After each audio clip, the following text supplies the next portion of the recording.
Singer కల్పన రాఘవేంద్ర దాదాపు 3.5 దశాబ్దాలుగా star సింగర్గా రాణిస్తున్నారు. 5 ఏళ్ల ఏజ్ నుంచి సింగర్ కెరియర్ని ప్రారంభించారు ఆమె. ఇప్పటి వరకు కంటిన్యూస్గా తన పాటలు ప్రవాహాన్ని కొనసాగిస్తున్నారు. ఒకవైపు డబ్బింగ్ ఆర్టిస్ట్గా, మరోవైపు సింగర్గా రాణించారు. సింగర్ కల్పన సంగీత కుటుంబంలో జన్మించారు. ఆమె తండ్రి టిఎంఎస్ రాఘవేంద్రరావు ప్రముఖ గాయకుడు. ఆమె తల్లి సులోచన కూడా గాయకురాలు. ఆమెకి తమ్ముడు సికినా సాన్ కూడా ఒక ఓపెన్ సింగర్. ఇలా అంతా సంగీత కుటుంబమనే చెప్పుకోవచ్చు.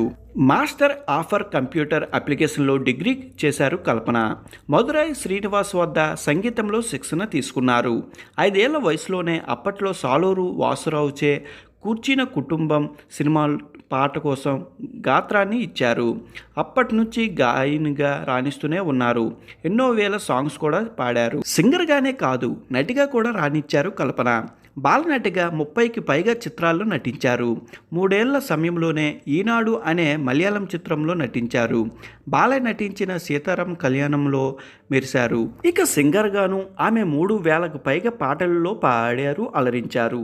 తెలుగు, తమిళంలో ఎక్కడ పాడినా కల్పన కన్నడ, మలయాళంలోనూ అడపాదడప 6 పాటలు పాడి మెప్పించారు. మధురమైన గాత్రంతో ఎన్నో సూపర్ హిట్ సాంగ్స్ పాడి ఆడియన్స్ను మైమరిపించారు. మెలోడీ సాంగ్స్తో పాటు రగలసరమైన పాటలు అనేకం పాడారు. A R Rahman, Ilaiyaraaja, S P Balu, K V Mahadev చిత్రంలో వంటి ప్రముఖ గాయకునిగా కలిసి అనేక పాటలతో అలరించారు. కేవలం సింగర్గానే కాకుండా డబ్బింగ్ ఆర్టిస్ట్గా, నటిగా తనకంటూ ప్రత్యేకమైన స్థానాన్ని ఏర్పరచుకున్నారు.